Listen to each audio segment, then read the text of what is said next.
Quand tu as souri, tu peux prendre place. Au nom de Jésus. Alléluia. Gloire à Dieu. Bon, est-ce que vous êtes là? Est-ce que vous êtes réveillés? En principe, vous avez dormi plus longtemps que ceux qui sont venus au premier service. Donc, je m'attends à ce que vous soyez voilà, un peu plus réveillés. Alléluia. Ce matin, enfin pour aujourd'hui, on veut continuer vraiment dans la lancée. La semaine dernière, nous avons parlé de la convoitise et nous avons parlé du personnage biblique qu'on appelle Démas. Dis avec moi Démas. Démas, tu es démasqué. Démas, tu es démasqué. Alléluia. La vérité, c'est qu'il y a beaucoup de Démas dans l'église. L'apôtre Paul a déploré son compagnon d'œuvre, quelqu'un qui marchait avec lui, quelqu'un qui était auprès de lui. Ils ont fait des voyages missionnaires, ils ont implanté des églises, ils sont allés en évangélisation, ils sont allés à Thessalonique. Et Démas à Thessalonique a bien vu que le cœur des Thessaloniciens n'était pas disposé à l'évangile. Mais l'apôtre Paul se plaint et dit « Démas m'a abandonné ». Et il est parti à Thessalonique. Démas, comment tu as pu aller à Thessalonique, sachant qu'à Thessalonique, les gens n'aiment pas la parole de Dieu? Ça veut dire que tu allais chercher autre chose à Thessalonique que la parole de Dieu. Est-ce que quelqu'un me suit? Il y a beaucoup de Démas dans l'église aujourd'hui. Il y en a beaucoup. Et en fait, c'est une émanation du cœur. Ça veut dire ça part du cœur. Dis avec moi le cœur. Mon frère, tout part du cœur. Encore une fois, ce matin, nous allons te parler du cœur. Je vais te parler du cœur différemment, c'est vrai. Mais tu vas réaliser que, en fait, on n'a pas, dis à un voisin, on n'a pas fini de te parler du cœur. Hein? On n'a pas fini de parler du cœur du tout. Parce que c'est là, c'est-à-dire, ça commence dans le cœur, ça part du cœur. En fait, tout est dans le cœur. Tout est dans le cœur. Veuillez les accueillir, s'il vous plaît, leur trouver une bonne place. Merci beaucoup. Tout part du cœur. Alléluia. Et en réalité, je voudrais poursuivre ce matin. En fait, on a beaucoup de choses à faire dans ce culte. On a beaucoup de choses à faire dans ce culte. Donc, que le Seigneur vraiment nous accorde la grâce. On va parler selon que nous devons parler. Et on a des annonces importantes à faire. Alléluia. Est-ce que tu es là? Est-ce que tu es là? Voilà, toi-même tu sais que tu dois dire je suis là. Parce que quand tu dis on est là, les autres ne sont pas là. Voilà, on ne parle pas des gens qui sont là physiquement et puis leur pensée ailleurs, ils sont déjà en train de penser au poulet. On est ici. Alléluia. Donc, dis avec moi, il faut suivre pour devenir. Je voudrais te ramener à un enseignement que nous avons commencé, que nous n'avons pas fini du tout. Et la vérité, c'est que même aujourd'hui, nous n'aurons pas fini. Mais cet enseignement nous montre que pour devenir quoi? La meilleure version de nous-mêmes, pour devenir ce que Dieu toi-même. Tu n'es pas né toi-même. Est-ce que quelqu'un est né lui-même? Toi, tu es Kirikou, tu es né toi-même. Tu as dit à ta maman, je vais naître aujourd'hui. Est-ce que tu as choisi la date de ta naissance? Tu n'as pas choisi tes parents, tu n'as pas choisi ton origine, tu n'as pas choisi, même le nombre de cheveux qu'il y a sur ta tête, tu n'as pas choisi. Tu n'as rien choisi. Il y a des choses dans la vie que tu n'as pas choisi. C'est une fois que tu es né, ayant grandi, maintenant tu veux faire des choix. Tu vois, la manière dont tu réponds, ça prouve que tu es là ou tu n'es pas là. Est-ce que je peux poursuivre? Mais le Seigneur a fait un chef-d'œuvre en toi. Le Seigneur, ton Dieu, il dit, lorsque toi tu as été créé, Dieu a dit, cela est très bon. Cela est très bon. Tu es très bon. Dieu t'apprécie. Dieu t'a aimé quand tu as été créé. Dieu a regardé, Dieu a dit, non, ça c'est fort. J'ai créé le soleil, c'est vrai. Et le soleil brille majestueusement. J'ai créé la lune, c'est vrai. J'ai créé les étoiles, c'est vrai. J'ai créé les océans. J'ai créé toutes choses. Et à chaque fois, Dieu dit, ah, le soleil est bon. Et la mer, c'est bon. Et les étoiles, c'est bon. Mais quand toi, il t'a créé, il dit, c'est très bon. Acclame le Seigneur pour toi-même. Est-ce que tu peux te sourire à toi-même? Est-ce que tu peux te sourire à toi-même? Mets un miroir devant toi et souris-toi toi-même. Le psalmiste a dit, je te loue de ce que je suis une créature si merveilleuse. Alléluia. Ne crois, alors à commencer par toi, et encore ne laisse jamais personne te dire autre chose que ce que Dieu dit de toi. Alléluia. Dieu veut faire des choses en toi, ça commence en toi. C'est là qu'on va parler du cœur. Parce que si Dieu n'arrive pas à prendre ton cœur, écoute, laisse Boubacar, c'est-à-dire tu veux donner ton cœur à Boubacar, c'est Boubacar ne peut rien faire. Hein? Michael, tous ces gens, ils ne peuvent rien faire pour toi. Bobby, il y a Bobby aussi. Bobby. Comme diraient les Américains, Bobby, you know. Tous ces gens-là, tu veux leur donner ton cœur alors que, écoutez, le cœur est véritablement ce que, c'est-à-dire, comment je vais expliquer ça? C'est-à-dire que toutes les entités, aussi bien spirituelles que physiques, cherchent ton cœur.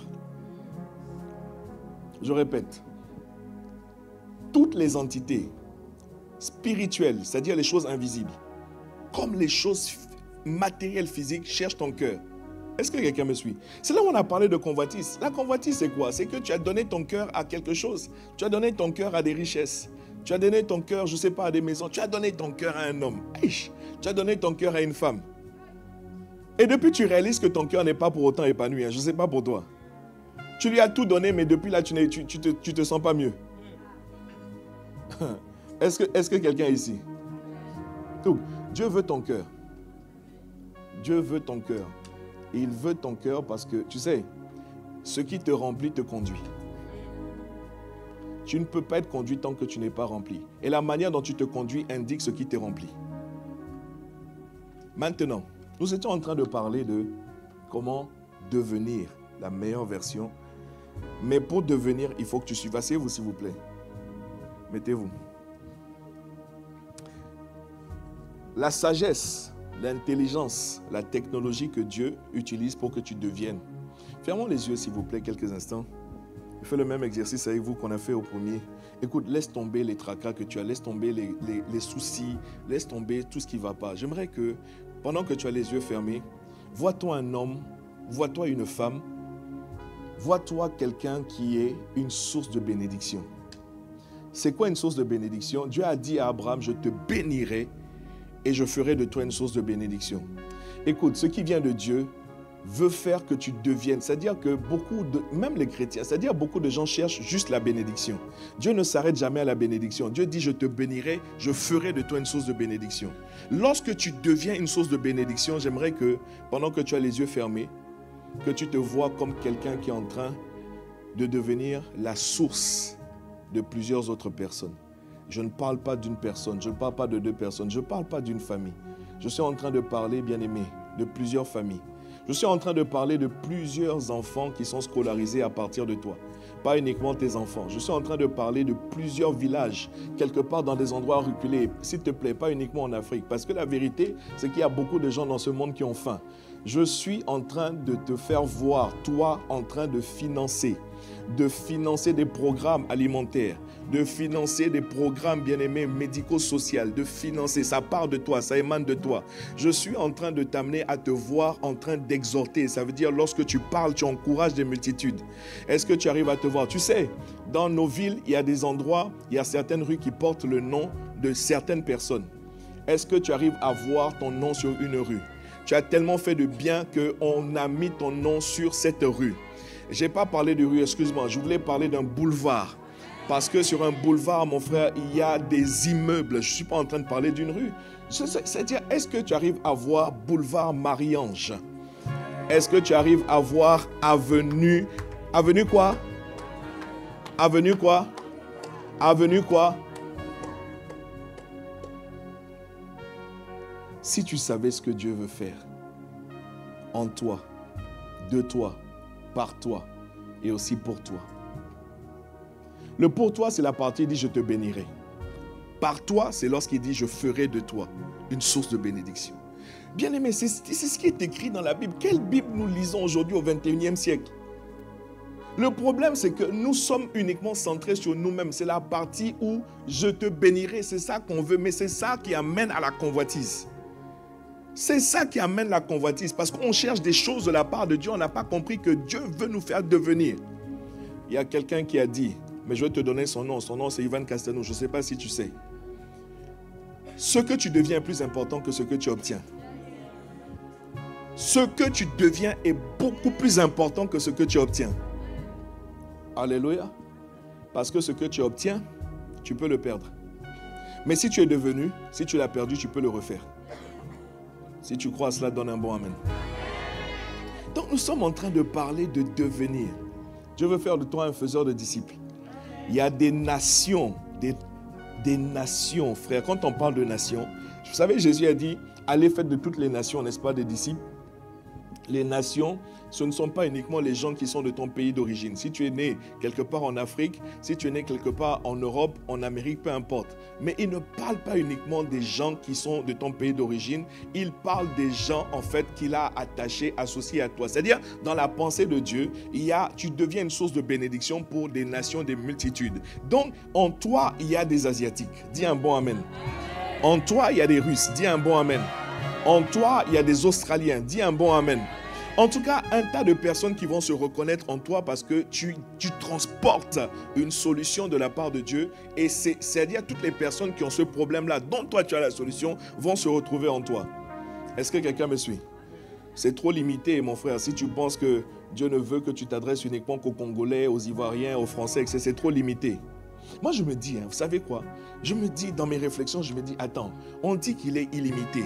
Si on dit qu'il est illimité, non? C'est-à-dire, les cieux des cieux ne peuvent le contenir. C'est ce que la Bible dit. On a un Dieu qui est limité. Comment se fait-il qu'un Dieu illimité peut avoir, Seigneur... Non, je ne crois pas à ça. Tu ne peux pas avoir... C'est-à-dire, tu ne peux pas avoir juste ça à me donner. Quel que soit là où tu m'as amené, je crois qu'il y a plus. Quel que soit là où Dieu t'a amené, bien-aimé, il y a plus. Dis à ton voisin, il y a plus. Il y a plus d'épanouissement, il y a plus de joie, il y a plus de grâce, il y a plus d'onction, il y a plus de paix, il y a toujours plus, il y a plus de bénédiction, c'est vrai. Dis un bon amen. Il y a plus de joie dans ton mariage, il y a plus. Il y a plus de joie dans ton célibat, il y a toujours plus, frère. Ou alors on n'a pas compris quelque chose de la part du Seigneur. On a déjà expliqué beaucoup de choses, bien-aimés. Donc, je vais peut-être juste suivre pour devenir. Dis avec moi, suivre pour devenir. Parce que, en fait, ce que tu dois devenir, tu ne peux pas le devenir par toi-même. C'est impossible. Tu ne peux pas le devenir par toi-même. Tu es obligé de suivre. Lorsque Dieu lui-même est arrivé sur la terre, il a suivi des gens. Est-ce que quelqu'un me suit? Lorsque Jésus est arrivé sur la terre, il a d'abord suivi des gens. Il s'est humilié devant Jean-Baptiste. Bref, tu ne peux pas y arriver par toi-même. Il faut que tu suives. Suivre, on a dit que c'est imiter. Suivre, on a dit que c'est se mettre sous la discipline. Voilà pourquoi tu dois devenir toi-même un disciple. Tu ne peux pas faire de disciple si tu n'es pas un disciple. C'est impossible. Si tu me suis, donne un bon amen. Alors, nous avons expliqué, je le disais déjà, beaucoup de choses. Je voudrais poursuivre aujourd'hui, mais juste revenir sur un élément très important, parce que suivre, ça veut dire que tu vas dans une direction. Et c'est ce qui nous a amené à relire tous ensemble le psaume 23. Mais avant que la régie ne l'affiche, je voudrais qu'on puisse ensemble reparcourir le psaume 23. Comme une famille, on y va. 3, 4. Non. Faux départ. Tout le monde. Alors, à moins que tu ne connaisses pas le psaume 23, rassure-toi, il n'y a pas de problème.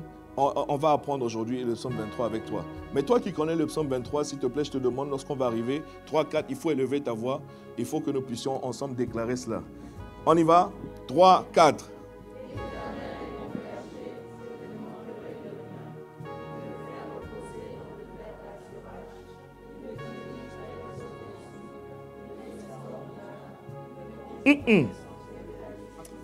Il y a quelque chose que vous avez manqué. On reprend? Et s'il vous plaît, on reprend avec beaucoup plus d'enthousiasme. C'est pour ça que je vous ai demandé, vous dormez ou quoi? Vous êtes ici ou bien vous êtes... On y va, 3, 4. Ok. Ok.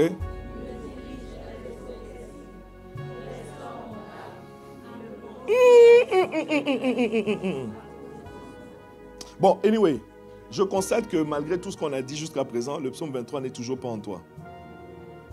Alléluia. Mais ça va aller.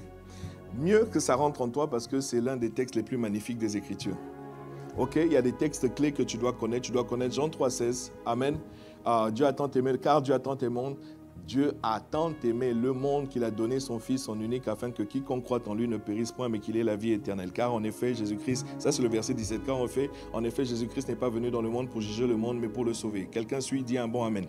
Maintenant, le psaume 23, mon frère, c'est juste 6 versets.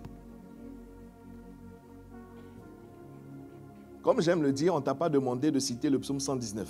176 versets. Le 23, c'est 6 versets. À commencer par le premier verset, lui là vraiment il faut que tu le connaisses, mais pas une récitation, il faut vraiment que tu puisses le déclarer. L'Éternel est mon berger, je ne manquerai de rien. Maintenant regarde, on a parlé de convoitise. Qu'est-ce qui fait que la convoitise rentre dans les cœurs? qu'est-ce qui fait que je désire ceci? Parce que la convoitise, c'est juste une autre manière de dire un désir. En réalité, hein, Dieu a mis dans le cœur de l'homme un soupir qui va vers lui. Ok? Rapidement, je ne vais pas m'attarder dessus, mais vous savez que Dieu porte un nom qu'on appelle Yahvé, n'est-ce pas? Dans l'Ancien Testament, vous allez souvent trouver le terme Yahvé, l'Éternel, Yahvé Tsikenu, Yahvé Rapha, Yahvé Shalom, etc. Yahvé, en fait, c'est le nom sous lequel Dieu s'est révélé au tout début. Mais en fait, Yahvé, en fait, c'est une, comment dire, c'est une respiration. Est-ce que quelqu'un me suit? Quand Dieu a mis dans l'homme un souffle, en fait, l'homme naturellement, en fait, s'est exprimé Yahvé. Quelqu'un me suit? C'est un souffle. Je n'ai pas le temps de rentrer dans le détail pour expliquer cela. C'est-à-dire que quand Dieu a créé l'homme, tu peux pas. Dieu a mis l'homme dans un jardin qu'on appelle le jardin d'Éden. Le jardin des délices. Parce qu'Éden veut dire délice. Le jardin des délices, c'est la présence de Dieu. C'est pour ça que le psalmiste qui a compris ces choses-là, il dit, mais oh, moi je demande à l'Éternel une chose que je désire ardemment. Pourquoi? Je désire me retrouver dans ta maison, ça veut dire dans ta présence, afin de contempler ta gloire et ta magnificence. Et c'est ce psalmiste-là, le roi David, qui a écrit le psaume 23. Qu'on appelle le psaume du berger. Et il dit, la première chose qu'il dit, l'Éternel est mon berger, je ne manquerai de rien. Maintenant, regarde la chose suivante. Qu'est-ce qui fait que les gens tombent dans la convoitise? À cause de ce désir qu'il y a dans leur cœur. Ils ont remplacé le désir de Dieu, l'aspiration de Dieu par autre chose. Quand l'Esprit de Dieu a quitté l'homme au commencement, parce que l'homme avait péché, parce que l'homme a choisi de détourner son regard de Dieu, c'est-à-dire il y a comme un vide, quelqu'un me suit, il y a comme un vide qui est, c'est-à-dire dans le cœur de l'homme, quelqu'un dit dans le cœur de l'homme, il y a un vide qui a une forme particulière que cette forme-là, l'argent ne peut pas remplir cette forme-là. Est-ce que quelqu'un me suit? Le mariage ne peut pas remplir cette forme-là. Est-ce que quelqu'un me suit? C'est-à-dire les maisons, les plaisirs de ce monde, le sexe, la drogue, l'alcool, toutes ces choses-là après lesquelles les gens courent. Il n'y a rien dans ce monde qui a cette forme et qui peut combler ton cœur. Voilà pourquoi même quand tu es marié, tu vas te rendre compte que, oh, je pensais que le mariage allait me combler, mais je découvre dans le mariage que je ne suis pas satisfait. Voilà pourquoi je pensais que travailler, avoir beaucoup d'argent, avoir des maisons, c'est-à-dire tout ce que ce monde désire, je pensais que lorsque j'atteindrais ce stade-là, je pensais que lorsque j'aurais ce titre lorsque on m'appellera moi aussi CEO sur LinkedIn, lorsque moi aussi j'aurai une entreprise et que je serai appelé PDG, je pensais que lorsque j'aurai ceci, lorsque je serai, mon cœur sera comblé. Mais j'ai découvert pour autant que ayant atteint cet objectif-là, je ne suis pourtant pas satisfait. Oh, je ne sais pas si je parle à quelqu'un. Look, j'aime souvent dire, vous savez, je cherche à aller prêcher ailleurs parce que ici vous êtes trop bien. Je vais parler à l'apôtre, je dis non, vraiment, à Rouen, là, non, les gens sont trop bien. Laisse-moi aller parler à des gens qui ont des problèmes. Laisse-moi aller parler à des gens vraiment qui soupirent, qui aspirent à Dieu parce que vous êtes trop bien.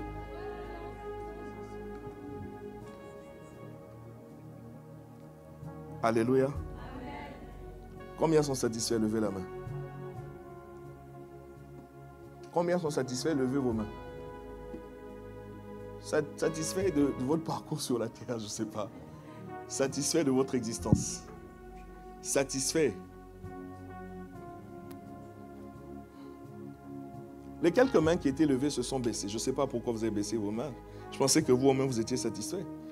Je vous aurais demandé de nous expliquer quel est le chemin qui amène à ces satisfactions. Nous nous contentons, mais nous ne sommes pas satisfaits.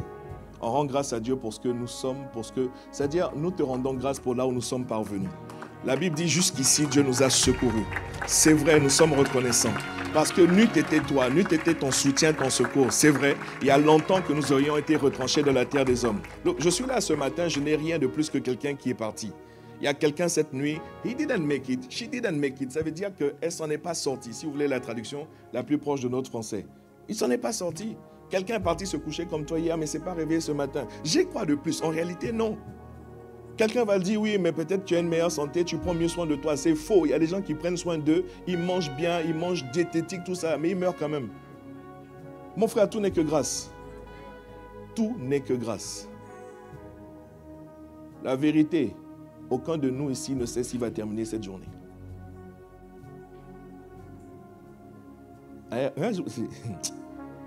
Miséricorde.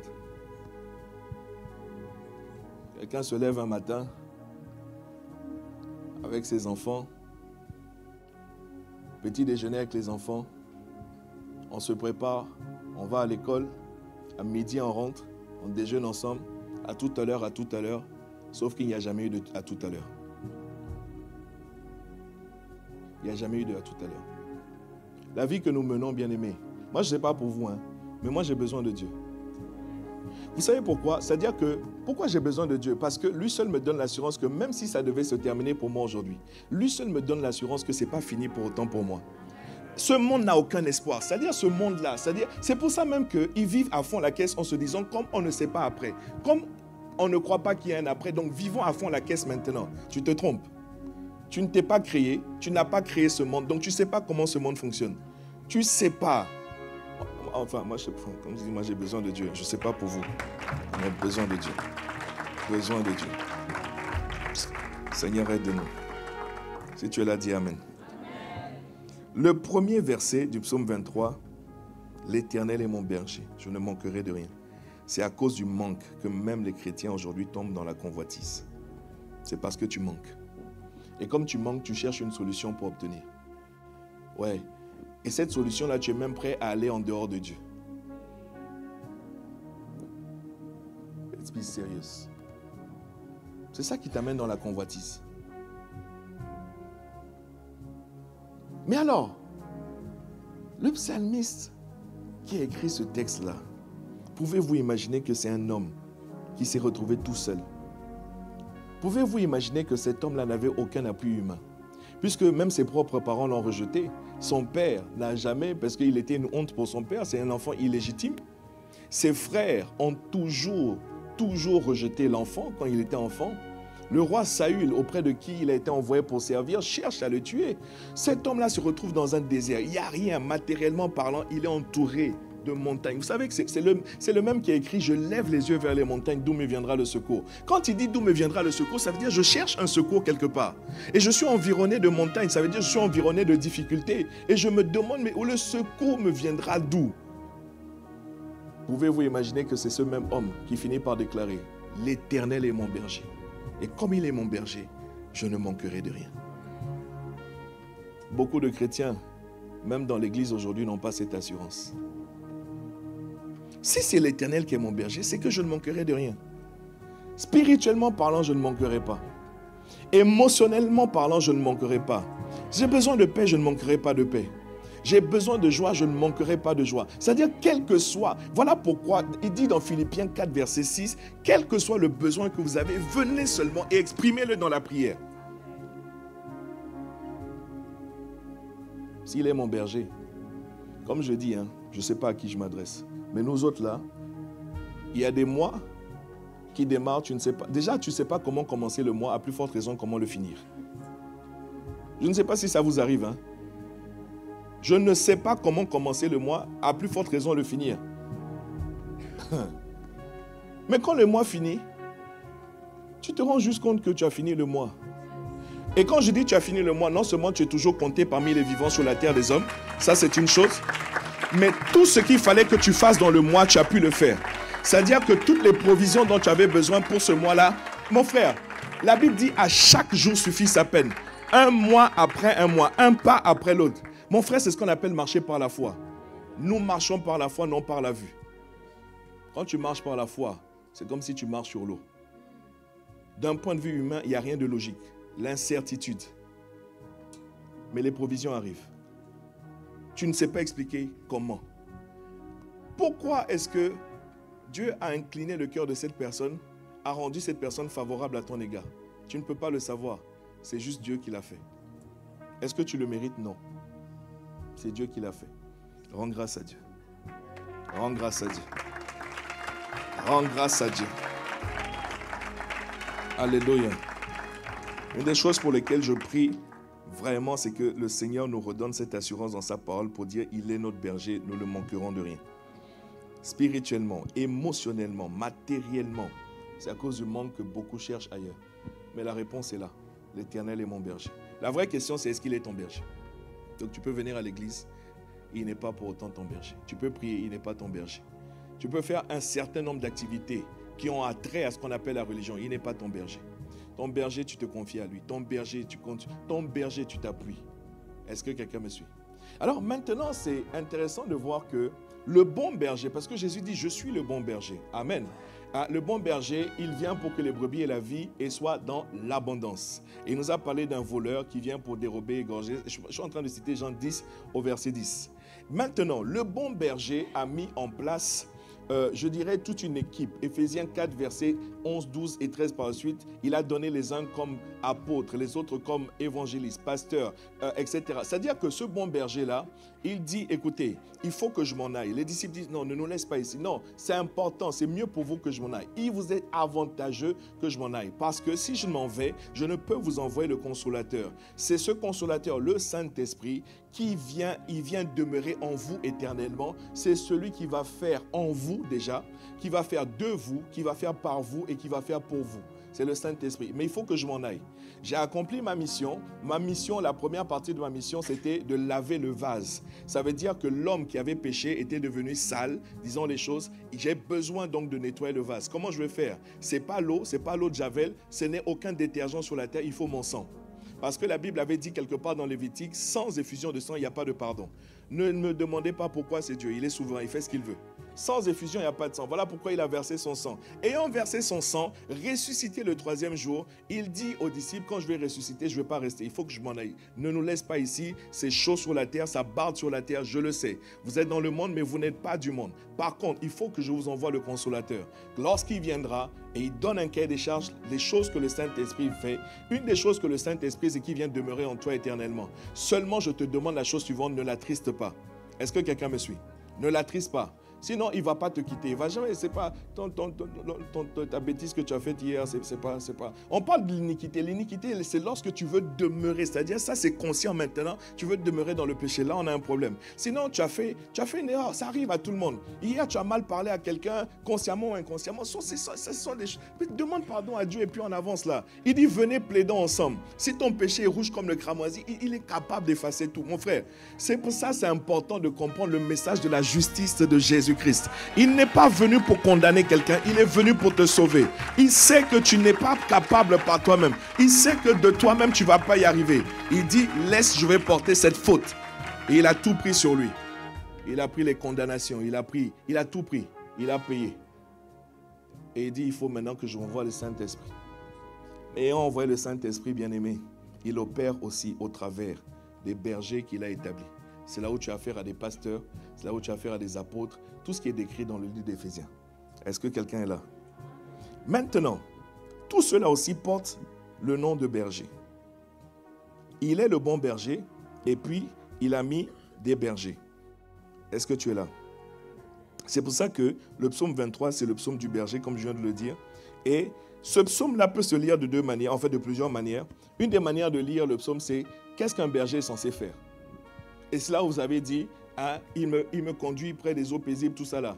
Ok, il restaure mon âme. Ça, un berger est censé faire ça. Un berger est censé, bien-aimé, te faire reposer dans le vert pâturage. Un berger est censé te diriger près des eaux paisibles. Un berger est censé, en tout cas, contribuer à restaurer ton âme. Un berger est censé faire tout ce qui est écrit là. Oui. Encore faut-il que tu te laisses faire.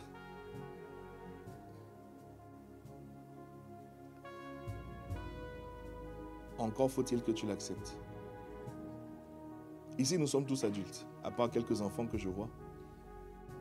Un adulte, à moins que de sa propre volonté, il accepte de suivre une direction, tu ne peux pas l'obliger. C'est pour ça que je vous disais tout à l'heure que l'histoire de On descend là,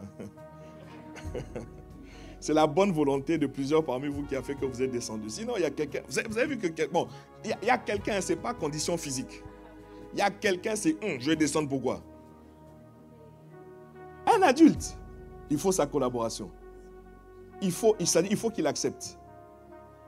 Donc, ok, on a beaucoup décrié les bergers, on a beaucoup dit oui, non, lui c'est un faux, lui c'est un mauvais, lui c'est un... On a donné tout type de noms. Et oui, vous avez raison, il y en a qui ont abusé, il y en a qui ont fait n'importe quoi, vous avez parfaitement raison. Mais bon sang, il y en a de bons aussi, quoi. Vous savez, quand il y a un mauvais, c'est qu'il y a bon. Hein? Non, je répète. S'il y a mauvais, c'est qu'il y a bon. Il ne peut pas y avoir de mauvais sans bon. C'est impossible. Donc, si vous avez dit qu'il y a de mauvais bergers, sachez que quelque part, il y en a de bons aussi. en bientôt 20 ans, par la grâce de Dieu, que je suis sous la couverture, le manteau apostolique de son serviteur Ivan Castano, je peux vous dire que c'est un très bon berger. Je peux vous dire que c'est un excellent berger. Excellent. Est-ce que j'ai dit qu'il est parfait? Je n'ai pas dit qu'il est parfait. Est-ce que j'ai dit qu'il ne fait pas d'erreurs? Il fait des erreurs. Mais c'est un excellent berger.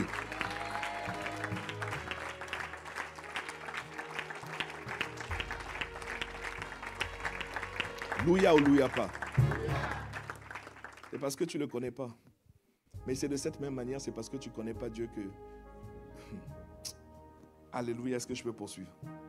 Il y en a de bons, frère. Il y en a de bons qui se soucient du peuple. Il y en a de bons qui veulent te voir avancer. Il y en a de bons qui veulent voir ton âme prospérer. Il y en a de bons qui veulent... En fait, voilà quoi. Il y en a de bons. Dis-moi, il y en a quelques-uns qui sont bons.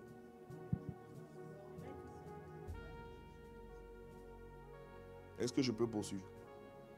Et donc, notre lecture du psaume 23 a totalement, du coup, changé d'angle.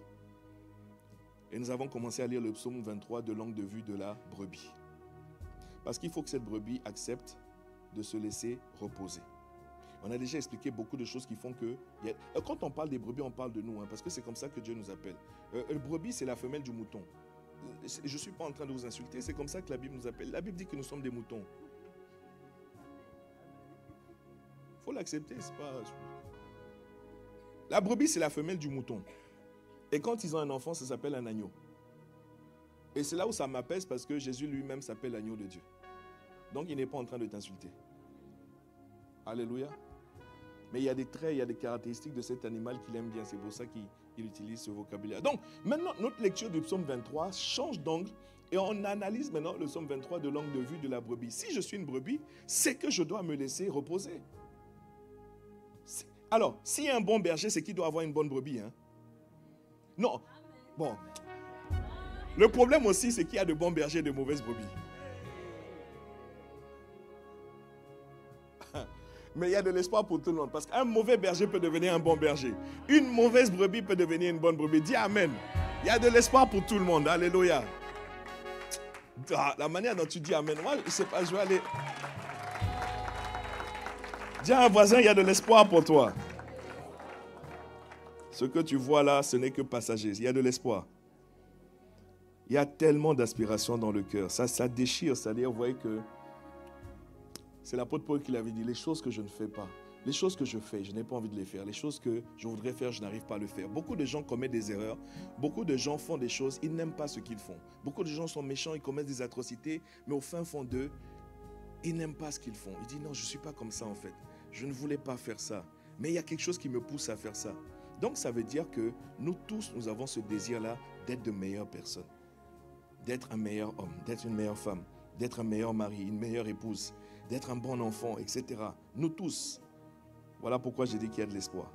Bon, comme nous avons dit déjà beaucoup de choses, je ne peux pas revenir sur tout ce qu'on a dit, mais vraiment, check le voisin, dis-lui, aide-moi s'il te plaît, parce que moi, je n'étais pas là quand on a parlé de tout ça. Mais aujourd'hui, il faut qu'on avance. Si on dit qu'on peut devenir une bonne brebis, la question qu'on va se poser maintenant, c'est comment je deviens une bonne brebis. Et on a dit, comment on fait pour devenir une brebis qui flotte? Est-ce que quelqu'un se souvient de ça? Comment devenir une brebis qui flotte? Qui flotte? Parce qu'on n'a pas encore trouvé le bon terme, la bonne traduction en français. Et il y a un terme anglais qui dit to flow. Bon, si on fait une traduction littérale, ça veut dire couler. Tu vois, non? Mais tu sais bien que Dieu n'a pas envie que tu coules. On ne parle pas de ça. Donc, on essaie de trouver le bon terme dans la traduction française. Mais to flow en anglais, ça veut dire, tu vois, non? Voilà, avancer, tu vois, non? C'est suivre un courant. Voilà, il y a le courant de l'esprit, tu suis. Il y a la direction de l'esprit, tu suis. C'est ça que ça veut dire. Si vous êtes là, dites un bon amen. Donc, on s'est posé cette question et je crois qu'on avait déjà commencé à répondre. Il y a 3 choses que je voudrais partager avec toi avant qu'on ne termine. Il y a 3 choses. Mais ces choses-là, tu vas voir que ce sont des émanations du cœur, ce sont des expressions du cœur. Tout part du cœur une fois de plus. Et en fonction du type de cœur que tu as, ça va te permettre de devenir une brebis qui flotte. Quelqu'un me suit ou pas? La première chose, on a dit qu'il faut que tu aies un cœur volontaire. Bon, comme on avait déjà abordé ça, là je fais aussi un résumé, un récap rapide. Et après, je voudrais toucher les 2 autres points rapidement, on va terminer. Comme j'ai dit, on a beaucoup de choses à faire dans ce culte. Donc, est-ce que vous êtes ici? Ok, Nombre chapitre 14, verset 24. On peut relire. Nombre chapitre 14, verset 24, s'il vous plaît, à la régie. Et parce que mon serviteur Caleb, la Bible parle de Caleb, mon serviteur Caleb a été animé d'un autre esprit. Il y a un autre esprit, ça veut dire qu'il y a une autre manière d'être, il y a une autre manière de fonctionner. On n'est pas obligé d'être tordu, on n'est pas obligé de faire les choses de manière bizarre. Non, il y a un autre esprit. Il a été animé d'un autre esprit. Quel autre esprit en l'occurrence? Ils sont partis, Moïse les a envoyés à Canaan, la terre promise, là où on doit atterrir, là où on doit arriver. Allez voir à Canaan pour voir ce que se trouve à Canaan. Ils sont partis à 12. 10 sont revenus avec un mauvais rapport. 10 ont dit, c'est vrai, on est allé à Canaan, on a vu des choses excellentes à Canaan. C'est vrai que c'est le pays, comme la Bible dit, comme ça avait été annoncé, où coule le lait et le miel. C'est vrai, il y a des ressources à Canaan, c'est vrai. Canaan, c'est verdoyant, il y a des possibilités en Canaan, il y a beaucoup de bonnes choses à Canaan, mais nous avons vu des géants, des fils d'Anak. Nous étions à leurs yeux et à nos yeux comme des sauterelles. On s'est vu petits. Un autre esprit, bien-aimé, c'est l'esprit qui t'arrive, qui t'amène à te faire voir grand et pas petit. Parce que tu n'es pas obligé. C'est quoi ce pessimisme-là? Tu es toujours en train de te rabaisser toi-même et tu laisses maintenant les autres t'écraser. Il y a un autre esprit qui te dit, mais frère, mais tu peux devenir une source de bénédiction. On ne veut pas savoir si tu as quitté le Lesotho. Un enfant d'une famille à l'époque insignifiante est devenu premier ministre de la plus puissante nation qui existait à l'époque. Dieu est capable de faire ces choses. Les rêves que tu avais lorsque tu es enfant, demande la grâce à Dieu qui te ramène cela à ta mémoire. Souvent, c'est là que Dieu a déposé en toi ce qu'il veut faire de toi. Souvent. Pas tous, bien évidemment. Nous tous, on a rêvé d'être pilotes.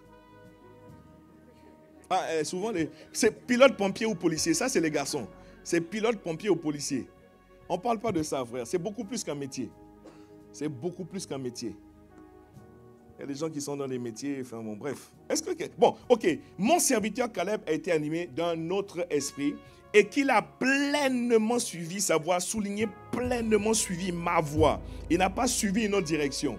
Il n'a pas suivi ce que ses yeux ont vu. C'est vrai que ses yeux ont vu des impossibilités. Ses yeux ont vu des montagnes. Ses yeux ont vu des géants. Mais il a suivi ma voie. Quelle était ma voie? Vous allez prendre le pays. Quelqu'un me suit? Je le ferai entrer dans le pays où il est allé et ses descendants le posséderont. Quelqu'un me suit? Donne un bon amen. On a dit, bien aimé, que en fait ça commence dans le cœur et le cœur doit être un cœur de bonne volonté parce que le cœur est le point de départ, le cœur est le centre de toute chose. Ce à quoi tu exposes ton cœur, c'est ce que tu vas obtenir dans la vie, c'est-à-dire ce qui rentre dans ton cœur, ce qui alimente ton cœur, ce de quoi tu remplis ton cœur, c'est-à-dire que ce qui te remplit, c'est ce qui va te conduire. J'ai dit ça tout à l'heure. Donc, ce que tu laisses rentrer dans ton cœur, c'est ce que tu... Alors, si tu laisses rentrer la peur dans ton cœur, tu vas devenir peureux. Si quelqu'un me suit, dis un bon amen. Si tu exposes ton cœur, alors laissez-moi vous dire que le cœur a des accès. Le cœur a des portes. Je ne parle pas de l'organe. Je parle de cette vérité biblique qu'on appelle le cœur, qui est tantôt exprimée par le mot esprit, comme on vient de le lire là, ou alors par l'âme. C'est interchangeable. Des fois, quand la Bible te parle de l'esprit, il parle du cœur. Quand il te parle de l'âme, il te parle du cœur. Le cœur, c'est le centre, c'est-à-dire c'est le centre de commandement. Le cœur, quand on dit le cœur d'une chose, ça veut dire c'est le centre, tu vois, non? C'est le centre de décision. Donc, ce que tu laisses rentrer dans ton cœur, ce qui remplit ton cœur, c'est ce qui va te conduire. La Bible dit que, en fait, c'est du cœur que part, les sources de la vie sont dans le cœur. C'est de l'abondance du cœur que la bouche parle. Tu as parlé de cette manière parce que ton cœur est rempli de cette manière. Tu as parlé méchamment parce que tu avais beaucoup de méchanceté dans ton cœur. Tu as été peureux parce que la peur remplissait ton cœur. Est-ce que quelqu'un me suit? Et tu as manifesté de la convoitise parce que la convoitise a saisi ton cœur. J'ai dit que toutes les entités cherchent ton cœur. À commencer par Dieu lui-même. Exode chapitre 25, s'il vous plaît, verset 2. Exode 25, verset 2. Parle aux enfants d'Israël qu'ils m'apportent une offrande. Vous la recevrez pour moi de tout homme qui la fera de bon cœur. Ici, on parle d'un cœur volonté. La première chose qu'il te faut si tu veux devenir une brebis qui flotte, il faut que tu aies un cœur volontaire. Tu fais les choses de bonne volonté. J'ai dit tout à l'heure qu'un adulte à moins qu'il engage sa bonne volonté, personne ne peut lui demander de faire quoi que ce soit. Amen. Est-ce que vous êtes ici?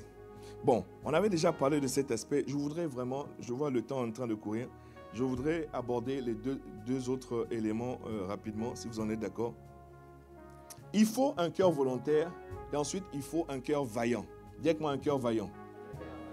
Alors, le cœur volontaire fait les choses volontairement pour Dieu. Caleb a suivi pleinement ma voie, c'est ce que Dieu a dit, c'est-à-dire pleinement. Caleb était un vieillard. Quelqu'un me suit. Vous savez que plus on avance en âge et plus on devient récalcitrant. Quand vous avez affaire à un enfant, vous pouvez dire à l'enfant, fais ceci, il va le faire. Plus il grandit, il va commencer à traîner des pieds. Maintenant, devenu adulte là, et maintenant devenir adulte, plus il avance dans son adultisme ou je ne sais pas quoi, vous allez voir qu'il devient de plus en plus fermé. Il devient de plus en plus obtus.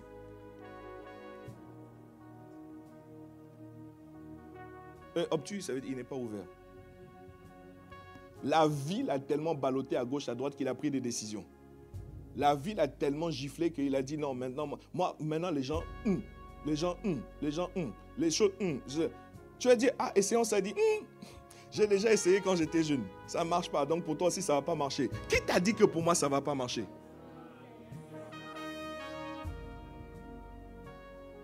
Les chrétiens ont fini par faire de leur expérience la vérité. La vérité, c'est la parole de Dieu, ce n'est pas ton expérience.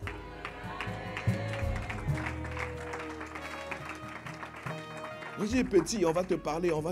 Non, parle-moi, il n'y a pas de problème. Je vais t'écouter, mais je vais aussi surtout écouter ce que Dieu dit. Alléluia. Maintenant, parlons d'un cœur vaillant. Un cœur vaillant, c'est un cœur qui est auto-stimulé. On n'a pas besoin de t'exhorter. On n'a pas besoin de mettre le string. Tu vois, non? Dans le piano, mets un peu le string là. Tu dis, ding!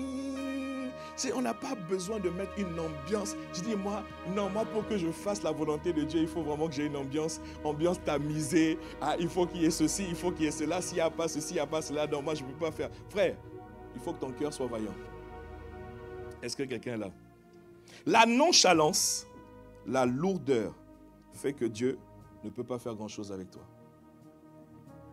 Un cœur vaillant, c'est un cœur qui n'est pas lourd.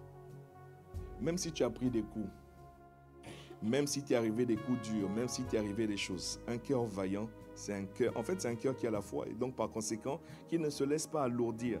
Est-ce que tu sais, écoute, nous tous nous sommes blessés. Dis à un voisin, moi aussi je suis blessé. Nous tous nous sommes blessés d'une manière ou d'une autre. Comme je disais au premier service, peut-être que quelqu'un, le fait que je sois venu prendre le micro, ça l'a blessé. Il y a quelqu'un qui ne voulait pas me voir ce matin. Mais moi, je suis content de te voir. Alléluia. Et on est blessé par des petites choses, en fait. Regardez les choses qui nous marquent. Regardez les choses, finalement, qui nous font mal. Regarde, il ne m'a pas salué aujourd'hui. Demain, il va te saluer. Si demain, il ne te salue pas, après demain, il va te saluer. Laisse seulement que... on travaille un peu son cœur récalcitrant qui ne veut pas te saluer, il va finir par te saluer. Donc, salue ton voisin, souris à ton voisin, il y a toujours quelqu'un qui ne veut pas te sourire, non? Ou bien, laisse qu'on travaille un peu et puis voilà, il va finir par te sourire. Les gens sont blessés pour un rien, les gens sont blessés. Les choses qui nous touchent, qui nous marquent le plus sont en réalité anodines. Tu sais, c'est écrit quelque part. Si vous avez la référence, que vous pouvez l'afficher, c'est une bonne chose. La Bible dit, c'est un texte assez bizarre, c'est-à-dire Dieu dit, vaut mieux habiter dans la maison de deuil.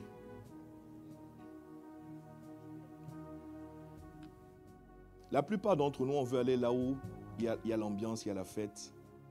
Mais le conseil de Dieu, c'est il vaut mieux être dans un endroit où il y a un deuil. C'est ça. Est-ce que c'est la Bible? Est-ce que c'est la Bible? Quand tu lis la Bible va te dire des choses qui ne sont pas logiques, c'est-à-dire dans la logique des hommes. C'est-à-dire, mais Dieu, comment tu peux m'envoyer dans la maison du deuil alors que tu dis qu'il faut que je sois dans la joie? Oui, tu n'as pas compris que la joie de Dieu n'a rien à voir avec les circonstances. Bref, mieux vaut aller dans une maison de deuil que d'aller dans une maison de festin. C'est Dieu qui te parle. Tu sais, quand tu vas dans la maison où il y a un deuil, tu vas rapidement réaliser qu'il y a beaucoup de choses qui sont futiles. Tu vas réaliser qu'il y a beaucoup de choses après lesquelles les hommes courent. Mais finalement, ce n'est pas si important que ça. Quand la vie n'est plus là, waouh! Est-ce que je peux poursuivre? Est-ce que je peux poursuivre? Et voici comment dans le cœur, on a laissé rentrer, comme je disais tout à l'heure, des choses dans le cœur. Regardez, si on ouvre le cœur de plusieurs parmi nous ici, vous savez ce qu'on va trouver? Si on fait une opération à cœur ouvert, comme Dieu aime le faire, on va trouver des cadavres. On va trouver des squelettes poussiéreux. Ça fait longtemps que tu as tué ce gars-là, que tu as tué celle-là. Ça fait longtemps que tu l'as assassiné. Les yeux revolver. C'est-à-dire aujourd'hui, il y a des personnes même, c'est-à-dire que même tes yeux montrent que tu as tué cette personne-là. Hein? Il y a un truc qu'on appelle chip. Je ne sais pas si tu sais. Bon, ça dépend des cultures, mais il y a un truc qui s'appelle chipper. Jusqu'à aujourd'hui, j'arrive pas. Dieu m'a fait grâce, moi je ne sais pas chipper. Quand j'essaie de chipper, j'arrive pas à rien. Mais il y a des... Bon, c'est surtout les sœurs. Hein. C'est-à-dire il y a des expertes en typologie. Quand elles commencent, c'est-à-dire elles commencent le matin, le soir, elle est toujours dessus. J'y arrive pas. Et c'est bon.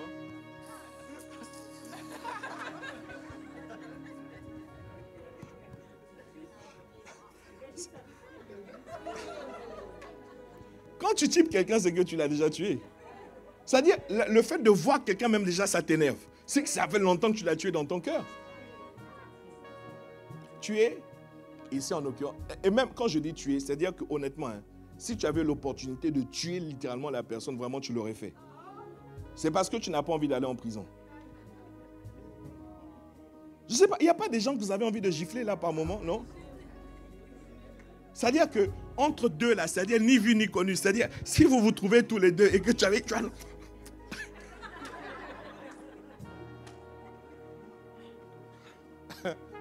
Des gens que tu as assassinés, ils sont là dans ton cœur, enterrés dans ton cœur. Tu as mis une croix sur lui, tu as mis une croix sur elle. Tu dis, cette personne-là, c'est fini, jamais, plus jamais. Ce sont des gens de ta famille, ce sont des collègues, ce sont des amis, ce sont des voisins. Il y a des gens que tu as tués. C'est ce qui remplit le cœur des gens.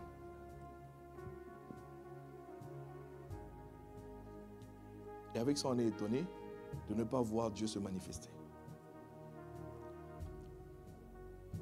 Avec ça, on est étonné. Tu sais, tu peux venir à l'église, tu peux chanter, tu peux danser, tu peux faire plein de choses. Vous savez, Jésus, en fait, c'est écrit, hein, nous aurons des surprises lorsque le Fils de l'homme reviendra. On aura des surprises. Hein. C'est pour ça que des gens qui n'ont pas de titre vont être devant toi. Parce qu'ils ont préservé leur cœur. Ils ont gardé leur cœur pur. Ce qu'on appelle la pureté, la sainteté en l'occurrence, c'est le fait de préserver son cœur uniquement pour Dieu. Je ne veux que les choses de Dieu. Ça veut dire quoi? L'histoire de la colère, là, non pas que je ne peux pas me mettre en colère. Il dit bien si tu te mets en colère, seulement que le soleil ne se couche pas sur cette colère. D'accord? Donc, c'est pas que... Non, tu es un être humain, tu fonctionnes avec un certain nombre d'émotions, de choses, etc. Seulement, tu dois les gérer. Dans le fruit de l'esprit, il y a quelque chose qu'on appelle la maîtrise de soi. Est-ce que quelqu'un suit? Dieu ne fonctionne qu'avec des gens qui sont comme lui. Jésus-Christ revient chercher une épouse. Or, bibliquement parlant, une épouse est semblable à son époux. Si tu ne ressembles pas à l'époux, ne commets pas l'erreur de penser qu'il va t'enlever. Il est bon, mais il n'est pas bonbon. Il est vrai. Voilà pourquoi il demande la sincérité. Dieu est esprit, il faut que ce qu'il adore, l'adore en esprit et en vérité. Tout ça là, je suis en train de te parler du cœur. Maintenant, c'est quoi le cœur vaillant? Dis avec moi, sacré samedi soir. Sacré samedi soir. Demande discrètement à un voisin à côté de toi, qu'as-tu fait de ton sacré samedi soir? Hey! Alors, je vais vous expliquer pourquoi je vous pose la question. Hein? Parce que quand le dimanche matin arrive et qu'on voit les chrétiens dans les églises, vraiment, on se demande, mais tu as fait quoi hier? Tu as fait quoi hier? C'est-à-dire, tu es fatigué. On est obligé, comme je dis, de mettre du string dans le... On est obligé de t'exhorter, on est obligé de te faire rire, on est obligé de faire tout un tas... Même acclamer Dieu, tu as du mal à acclamer le Seigneur. Louer Dieu, tu as du mal à louer. Tu as fait quoi hier soir? Sacré samedi soir. Parce que tu vois, lorsqu'on parle d'un cœur vaillant, c'est un cœur automotivé. Il n'a pas besoin de quelqu'un pour faire les choses de Dieu. Non, non, non, non. C'est un cœur qui part, démarre lui-même. Non. Donc, est-ce que quelqu'un a dû te forcer pour venir au culte ce matin? Combien de fois ton réveil a dû sonner pour que tu puisses te réveiller ce matin?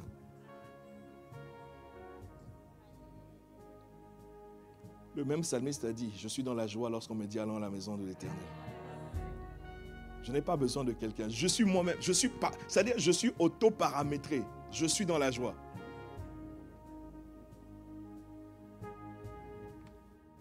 Alors, comment devenir une brebis qui flotte? Aujourd'hui, je peux vous dire la bonne traduction. Que j'avais depuis longtemps. Hein. Je dois vous dire la vérité. J'ai la bonne traduction depuis longtemps. Mais sauf que vous, francophones, là, il y a des choses qu'on ne peut pas vous dire facilement comme ça. On est obligé de vous amener petit, doucement, parce que c'est les francophones qui décapitent les rois. Les francophones, il y a des choses que les francophones n'aiment pas entendre. Les francophones ne veulent pas entendre parler d'autorité. Les francophones n'aiment pas dire, on nous dirige, on nous truc, etc. Les francophones n'aiment pas ça. Donc, la bonne traduction de cette séquence-là, de notre enseignement, c'est comment devenir une brebis docile.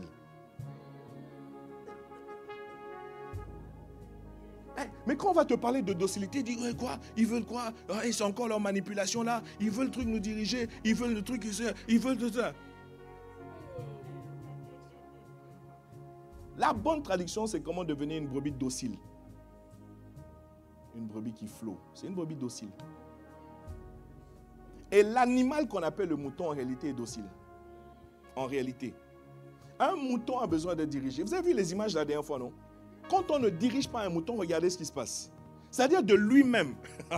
De lui-même, il va aller sauter dans un ravin quelque part. Mon frère, on vient de te sortir d'une situation. On vient de t'enlever de la tourmente. On vient de te sauver de quelque chose. Tu étais en danger de mort. La prochaine chose que tu as fait, une fois qu'on t'a plus dirigé, c'est que tu allais sauter à nouveau.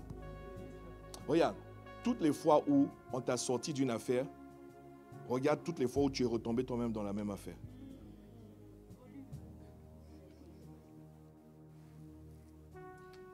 Un peu comme si tu n'apprends pas. Tu allais faire exactement les mêmes choses. Quelqu'un a dit, à force de faire les mêmes choses, tu obtiendras toujours les mêmes résultats. Donc, check un peu les résultats que tu obtiens dans ta vie.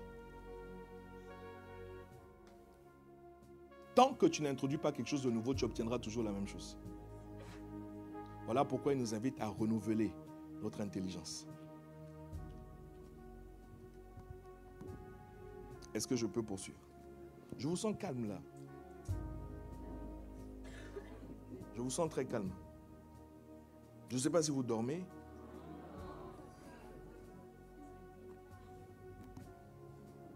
Exode chapitre 35, s'il vous plaît, verset 21.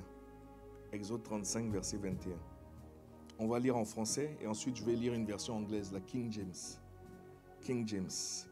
Exode 35, verset 21, bien aimé, il est écrit, tous ceux qui furent entraînés par le cœur. Entraîné par le cœur. Si ton cœur n'est pas touché, on ne peut pas t'entraîner. Tous ceux qui furent entraînés par le cœur et animés d'une bonne volonté, là tu retrouves les deux éléments, vinrent et apportèrent une offrande à l'Éternel pour l'œuvre de la tente d'assignation, pour tout son service et pour tous les vêtements sacrés. Allons dans la version anglaise qu'on appelle la King James, s'il vous plaît. La King James en anglais est l'équivalent de notre Louis II en français. Ce sont les versions, on va dire, académiques, si vous voulez. Ce sont les versions voilà, de base. King James, il est écrit, si vous l'avez, and they came, everyone whose heart stirred him up. Est-ce que vous êtes ici?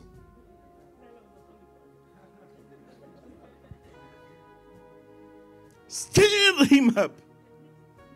C'est-à-dire, le cœur l'a tiré. Est-ce que quelqu'un me suit? Ça veut dire, bon, il y a un artiste que beaucoup de gens connaissent qui a chanté une chanson. La chanson, c'est Stir It Up. Hein? C'est le... Non, ce n'est pas une histoire d'époque. Jusqu'à aujourd'hui, il faut aller voir. Il y a quelqu'un en arrivant ce matin au culte, il a mis la radio, il a mis, je ne sais pas, un truc sur YouTube. Et vous savez ce qu'il a mis? We jamming. And I hope you like jamming too.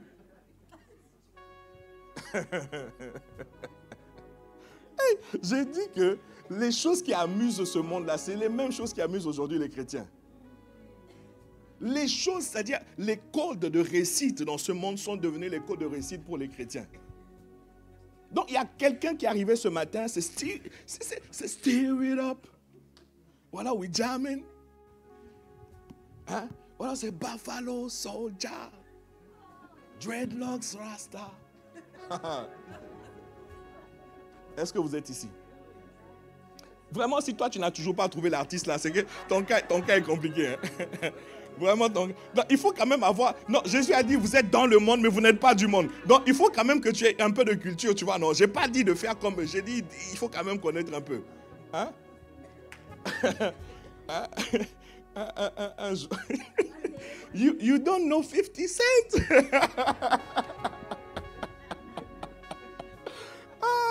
Vraiment, bon, je ne vais pas dire ça. Venez me voir après. Si mi after service, je vais vous raconter une petite histoire drôle. Hein? You don't know 50 Cent? Combien connaissez 50 Cent?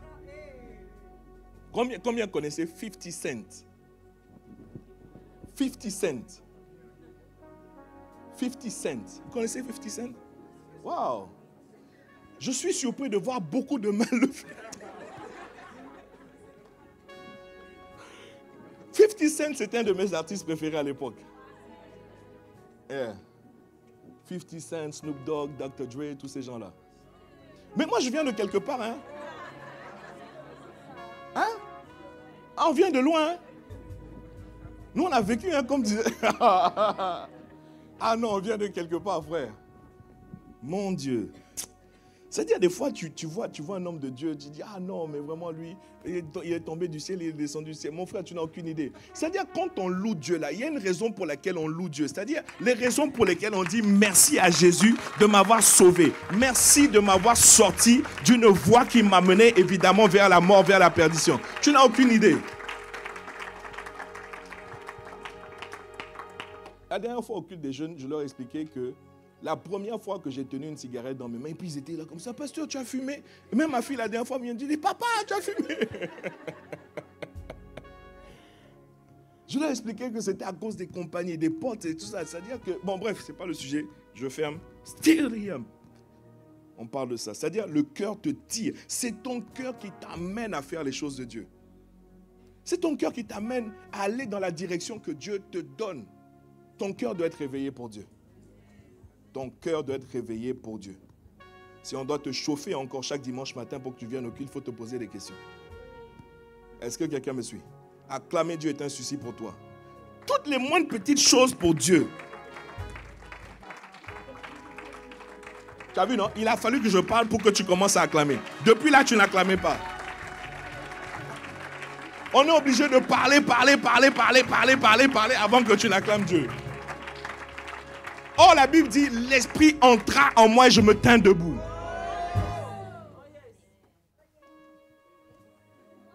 C'est la Bible ou c'est pas la Bible? Et les chrétiens, mais c'est-à-dire que tu es là, tu dis, non, tu sais, les gens là, ils sont endormis, ils sont loin. Tu parles, mais ils sont loin. L'Esprit entra en moi. Il y a un esprit dans la parole de Dieu. Parce que Jésus a dit, mes paroles sont esprit et vie. Quand Jésus parle, il y a un esprit dans ses paroles. Et c'est cet esprit, la Bible dit, l'esprit entra en moi, je me tins debout. La raison pour laquelle vous allez voir certaines personnes se lever à un moment du culte, c'est pas, on ne veut pas qu'ils se lèvent. C'est pas qu'on leur demande de se lever. S'il y a quelque chose qui est rentré en eux, je me tins debout. C'est écrit, voilà. Dès qu'il m'eut adressé ces mots, l'esprit entra en moi, il me fit tenir sur mes pieds. C'est l'esprit qui fait ça. C'est pas un cinéma, non. On ne te demande pas de te lever si tu n'as rien reçu. Ça, c'est du folklore. Mais quand tu as reçu quelque chose de la part de Dieu, stir me up, c'est l'esprit qui te fait monter. Est-ce que vous êtes ici? On a un peuple qui est devenu insensible aux choses de Dieu.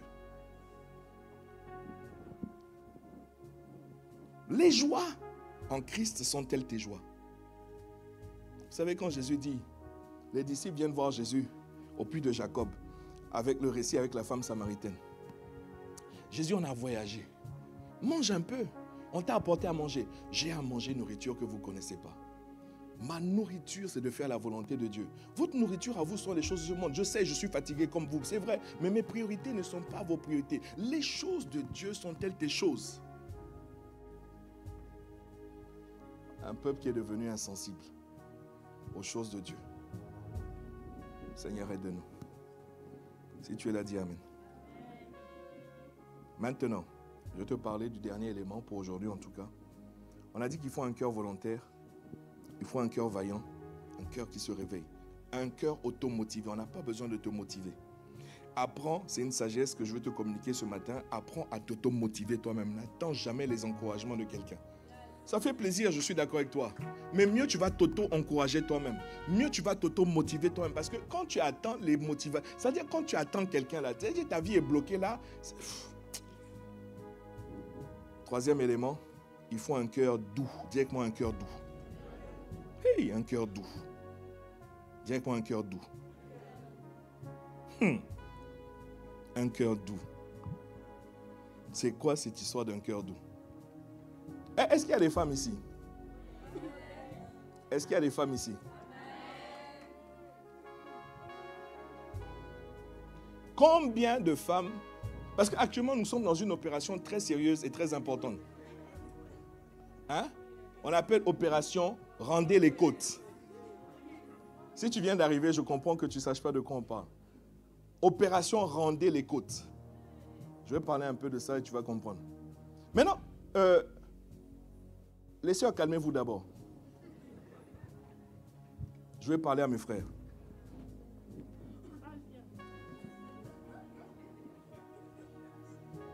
Mes frères, combien de nos frères voudraient se marier avec une femme qui a le cœur doux? Avec une femme douce. Combien de nos frères, même si tu es marié, lève quand même la main parce que combien de nos frères voudraient être accompagnés dans la vie par une femme douce? Douce. Je veux voir vos mains levées. Même les ados lèvent la main. C'est fort. What a shock. Combien voudraient être accompagnés dans la vie par une femme douce? Une femme douce. Vous savez que à au moins 2 reprises, je connais au moins 2 textes bibliques où il est question d'une femme querelleuse. Hein? Et la Bible dit à ce sujet, il vaut mieux habiter à l'angle d'un toit. À l'angle d'un toit que de partager la demeure d'une femme querelleuse. Vous aussi, vous aurez dû chercher les textes depuis. C'est dans le livre des Proverbes là. Il vaut mieux, c'est-à-dire c'est mieux pour un homme d'habiter à l'angle d'un toit, je ne sais pas. À l'angle d'un toit, c'est-à-dire que dans toute la maison, toi, tu vas te blottir, tu vas te cacher à l'angle. J'ai dit, hey, vraiment, non, je te laisse toute la maison là. Laisse-moi, je vais rester dans mon coin ici. Est-ce que il vaut mieux habiter à l'angle d'un toit que de partager la demeure? C'est ça, non? Ah, mieux vaut habiter à l'angle d'un toit que de partager la demeure d'une femme querelleuse. Hey, c'est quelle femme ça? Une femme querelleuse. Matin, midi, soir, querelle. Même dire bonjour le matin, c'est une querelle. Tout le temps des histoires, tout le temps des problèmes, tout le temps. Hey!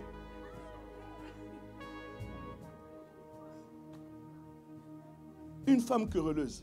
Les frères, il y a des femmes dures, hein? Je prie pour toi qu'aucune femme dure ne vienne t'apporter une côte. Si une femme dure vient avec une côte, il dit, garde ta côte là-bas, je veux pas d'une côte comme ça. Est-ce que vous êtes ici? La Bible dit que la femme sage bâtit sa maison et l'insensée la renverse d'elle-même. Il y a des femmes qui ont elles-mêmes renversé leur maison. On vient dire oui, cet homme-là est bizarre. Il n'est pas bizarre, c'est toi qui as fait ça. C'est toi.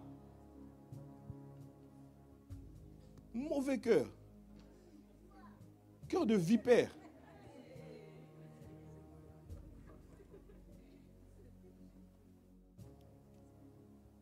Est-ce que vous êtes ici? Vous savez, l'histoire de mariage là, mon Dieu, plus on avance, plus on comprend des choses. Une des choses que j'ai compris, et ça date d'hier. Ça date d'hier.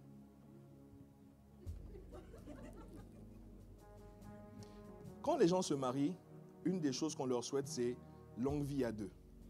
Vivez heureux longtemps, tout ça, parce qu'on déplore les histoires où on se marie et une semaine après, on cherche le divorce. On déplore ça. Ce n'est pas de Dieu. La Bible dit que Dieu déteste le divorce. C'est écrit, checkez. Dieu déteste ça. Non, on déplore ces mariages-là où une semaine, 3 mois, 1 an, 2 ans. Bon, les spécialistes, hein, c'est statistique. C'est pas la Bible, mais c'est statistique. Ils ont dit que si ton mariage arrive à tenir 3 ans, c'est qu'il y a de l'espoir pour toi. C'est pour ça que vous allez rencontrer, vous allez réaliser que les mariages, là, ça bouge beaucoup dans les 3 premières années. Ça bouge beaucoup. Si vous arrivez à passer ce cap-là, c'est que, bon, il y a de l'espoir. Mais qu'est-ce que je dis? Puisque des gens, à 60 ans, une fois que les enfants sont partis de la maison, disent, bon, comme on n'a plus rien à voir ensemble, on a tenu jusqu'à ce que les enfants partent. Maintenant, on n'a qu'à divorcer. Louia, louia pas. Ce que j'ai découvert hier, ce n'est pas tellement une question de longévité du mariage. Ce que j'ai découvert hier, en étudiant, et je suis tombé dessus par hasard, c'est que le roi Akab a été marié pendant plus d'une vingtaine d'années avec Jézabel. Akab, Jézabel, 20 ans de mariage. Mais il y a quoi de bon dans ces 20 ans? Donc ce n'est pas tellement une histoire de vie longtemps avec ton mari. C'est qu'est-ce qui sort de ce mariage-là? Qu'est-ce qui est produit de ce mariage-là? Qu'est-ce qu'il y a de bon qui sort de ce mariage-là?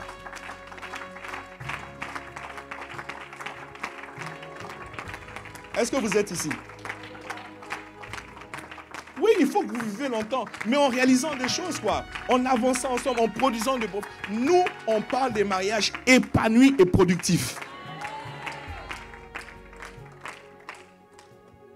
Tu vas découvrir que les raisons pour lesquelles les gens se marient ne sont pas des raisons bibliques. Même les gens dans l'église ne sont pas des raisons bibliques. Donc, vaut mieux s'éduquer, vaut mieux savoir de quoi Dieu parle quand on parle de mariage. Parce que je vous assure, c'est la relation humaine la plus intimiste et celle qui cause le plus de dégâts. Donc, avant de rentrer dedans, éduque-toi et sache ce que tu es en train de faire.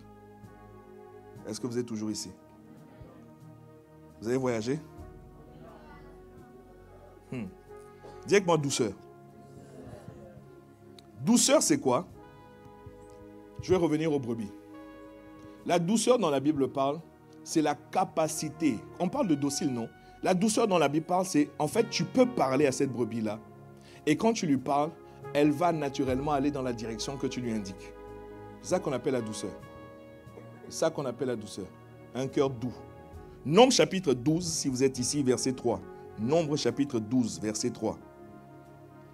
Et l'Éternel entendit, vous y êtes? Or Moïse était un homme fort patient, plus qu'aucun homme sur la face de la terre. Regardez, une caractéristique biblique de Moïse, le personnage biblique qu'on appelle Moïse, celui qui a sauvé le peuple de l'Égypte, qui a traversé le désert pour arriver à la frontière de Canaan. Il n'a pas traversé Canaan lui-même, mais qui a amené le peuple jusqu'à Canaan, s'appelle Moïse. Et une des caractéristiques que la Bible donne de Moïse, c'est qu'il était fort patient. Ok, maintenant, lis avec moi, s'il te plaît, dans la version Darby. Patient, c'est humble, c'est l'humilité. Quand on parle de douceur, c'est l'humilité, etc. Dans la version Darby, si vous l'avez, à la régie, on va lire ensemble. Dans la version Darby, il est écrit « Et cet homme, Moïse ». Regardez comment Darby traduit patient. Cet homme, Moïse, était très doux. Ce que la Bible a retenu de Moïse, c'est qu'il était très doux. Pouvez-vous imaginer que Moïse était très doux? Si vous ne connaissez pas grand-chose de Moïse, sachez qu'il était très doux. Il était très doux. Ce que la Bible nous dit à son sujet. Alléluia. Plus que tous les hommes qui étaient sur la face de la terre. Donne aussi la version Martin. Si vous avez la version Martin, tout ça c'est la Bible. Or cet homme, version Martin. Anyway. Or cet homme, Moïse, était fort doux. Et plus que tous les hommes qui étaient sur la terre. Il était fort doux, très doux. Quand tu es avec Moïse, c'est la douceur. Fais les choses doucement.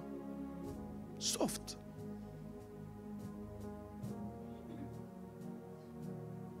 Tout à l'heure, je disais que Dieu veut que tu deviennes.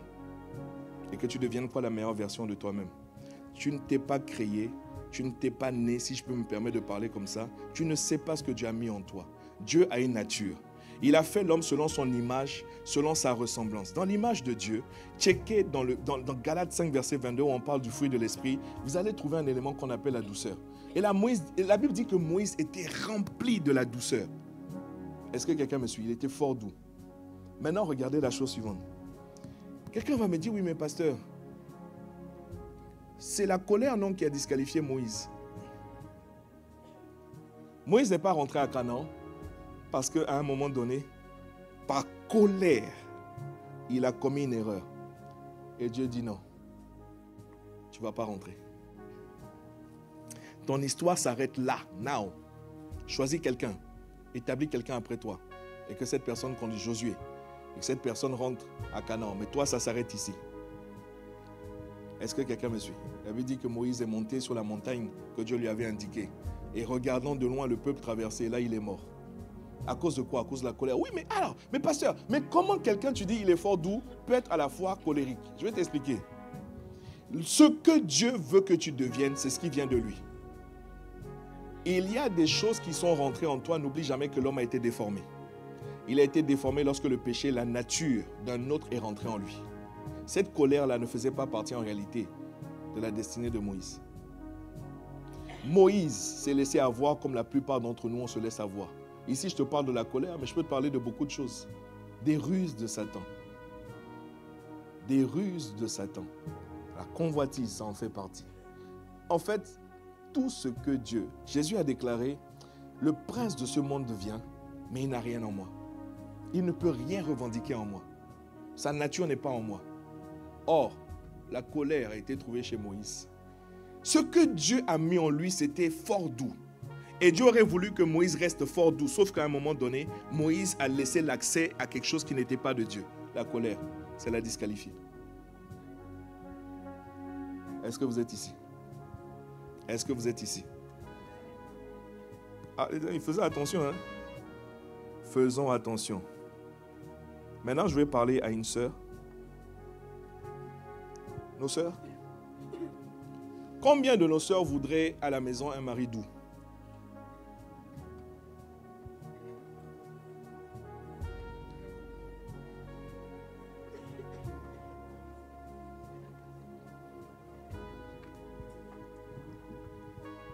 Combien de nos... Parce que la plupart du temps, ce qu'on voit exprimé par les hommes, vous voyez, non, c'est la brutalité, c'est la colère, tous ces trucs-là.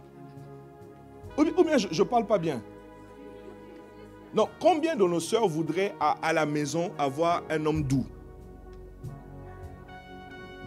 Oh, le choc. Est-ce que vous pouvez vous tenir debout? C'est possible pour vous de vous tenir debout?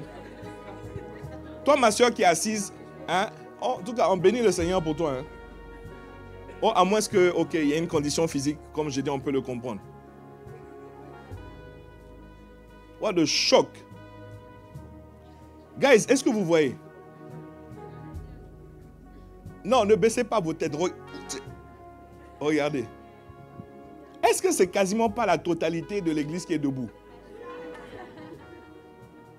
Elles sont venues vous adresser un message ce matin pour dire, nous, c'est-à-dire nous, le syndicat des femmes de l'église, on est venu vous adresser un message ce matin pour dire, nous voulons des hommes doux dans l'église, nous voulons des hommes doux dans nos maisons, nous voulons des hommes doux autour de nous.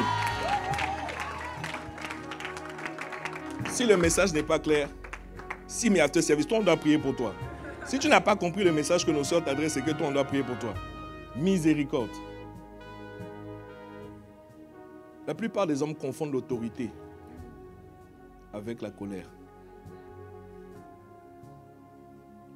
L'autorité ne s'exprime pas nécessairement dans la brutalité.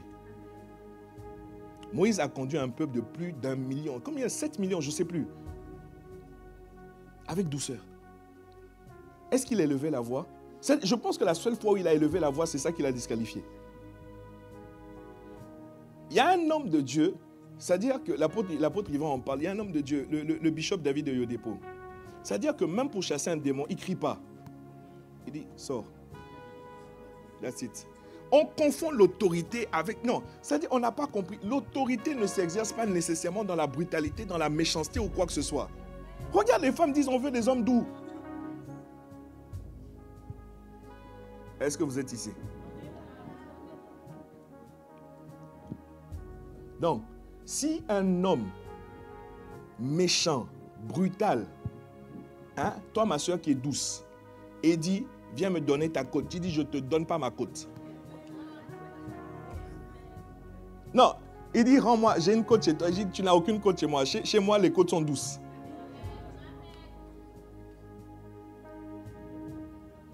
Maintenant, regardez la chose suivante. On est sur le point d'atterrir. Regardez la chose suivante. Quand Dieu prend l'homme, fait dormir l'homme, parce qu'il a comme projet de faire sortir de l'homme une femme. Et la Bible dit qu'il prélève une côte.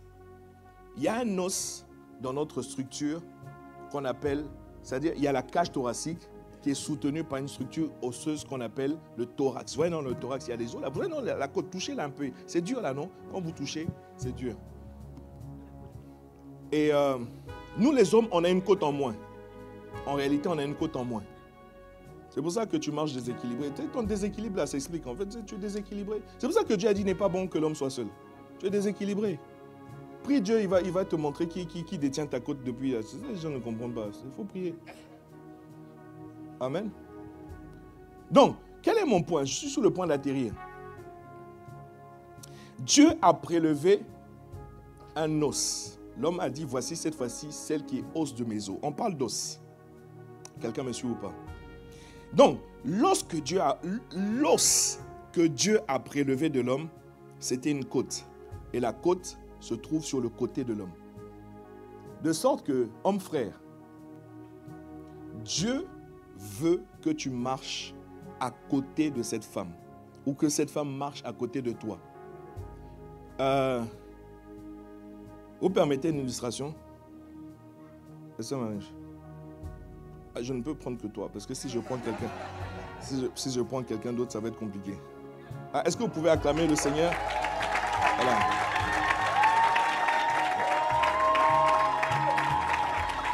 C'est ma côte, c'est pas à faux.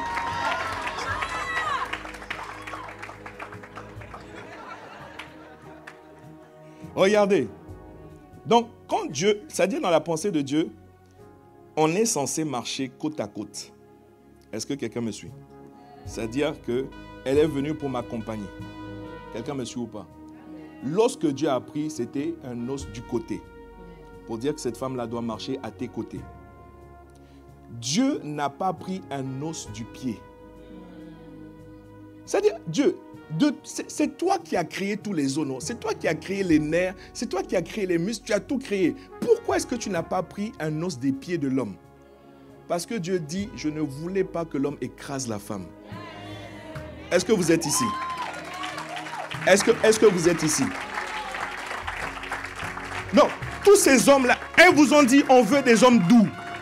On ne veut pas des hommes qui nous écrasent chez nous à la maison. On ne veut pas des hommes autorités. On ne veut pas, non. On veut des hommes qui nous conduisent avec douceur. Est-ce que vous êtes ici? Vous êtes ici ou pas? Dieu aurait pu prendre un os, c'est-à-dire de partout dans le corps, il a choisi le côté. Maintenant, regardez autre chose. Dans le dos, vous avez ce qu'on appelle la colonne vertébrale. Ouais, non, dans le dos. Parce qu'il y a des os, tu vois, ici, et puis il y a des os derrière aussi, la colonne vertébrale. Dans la colonne vertébrale, il y a des os, ce qu'on appelle des vertèbres. Ok? Dieu n'a pas pris une vertèbre de l'homme pour créer la femme. Parce que Dieu ne voulait pas que la femme reste derrière l'homme. Je ne sais pas si vous comprenez ce que je suis en train de dire. Est-ce que vous êtes ici ou bien vous êtes rentré chez vous? Parce qu'il y a des hommes qui marchent à des années-lumière de leur femme. Reste à la maison, ne fais rien de bon de ta vie. Reste derrière moi. La femme que Dieu t'a donnée, c'est pour la cultiver et la garder. Dans le mot cultiver, il y a développer. Tu veux que cette femme-là te donne une côte. Tu dis c'est à moi. Qu'est-ce que tu es prêt à investir dans sa vie pour qu'elle devienne meilleure année après année, jour après jour? Est-ce que quelqu'un me suit ici? Qu'est-ce que tu es prêt à faire? Est-ce que tu es prêt à mettre l'argent? Tu dis, il faut que j'aille gagner de l'argent. Ok, mais est-ce qu'il y a une partie de cet argent que tu vas mettre dans son éducation? Est-ce qu'il y a une partie de cet argent que tu vas faire pour qu'elle reste belle?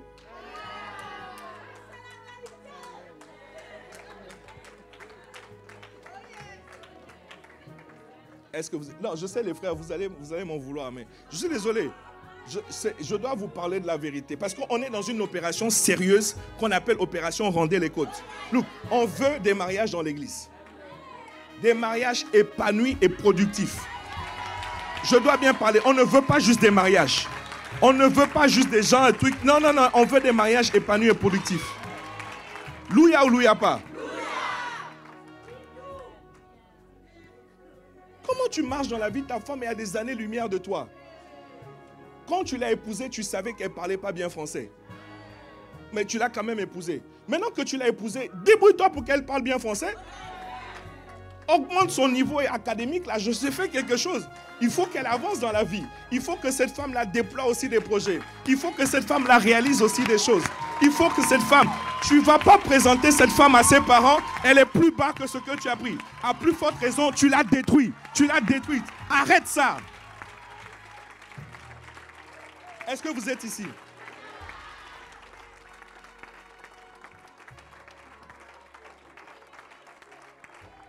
Si on t'a donné une femme, et dans quelques années, elle est moins bien, ta femme ne peut pas être, tu sais, ta femme ne peut pas être moins belle au fil des... C'est-à-dire que si elle est moins belle que le jour de ton mariage, c'est toi le problème.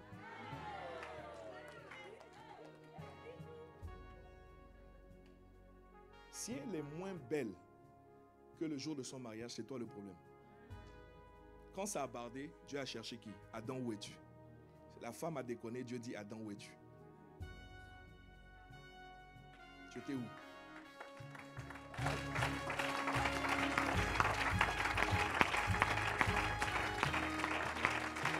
Guys,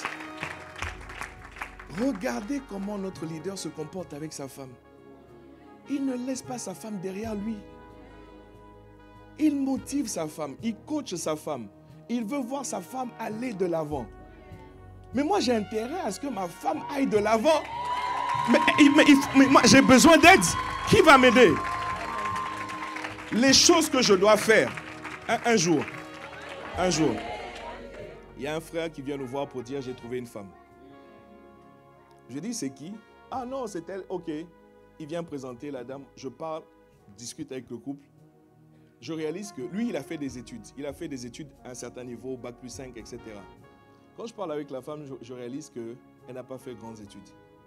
Je dis, frère, entre nous en aparté, je dis, frère, tu vas avoir un problème. Il dit, non, pasteur, laisse ça, tout ça, non, ça va aller, tout ça, ça, truc. Je dis, frère, elle ne te ressemble pas. Puisque la Bible dit, je lui ferai une aide semblable, ça veut dire qu'il te ressemble. Je dis, frère, elle ne te ressemble pas. Il dit, pasteur, alors, je dis quoi? C'est-à-dire qu'un adulte, on a besoin de sa volonté pour marcher. Quelqu'un me suit ou pas? Donc, s'il ne veut pas aller dans la direction qu'on lui donne, on va faire comment? On est obligé. Est-ce que c'est nous qui choisissons les femmes pour les gens? Jamais. Donc, tu veux celle-là, tu es sûr? Maintenant, moi, je dois te dire, je dois te mettre devant toi un certain nombre de choses. Fais attention à cela. Check, savoir comment tu vas gérer ça parce que tu risques d'avoir des problématiques. Non, pasteur, alors, on est allé.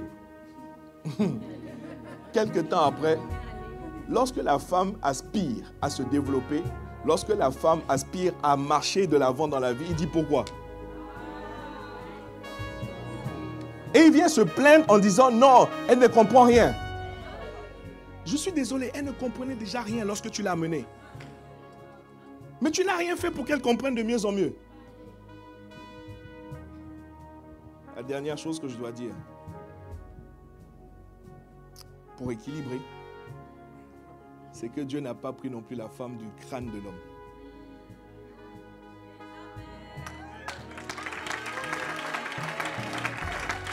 Madame, ta place, c'est à côté. Ta place, c'est à côté. Oh, il y aurait tellement de choses à dire, bien-aimé. C'est parce que certaines femmes ont laissé le côté de leur homme qu'une autre, une vipère est venue prendre la place. Ta place est à côté. Ta place est à côté. Acclame Dieu. On va atterrir là.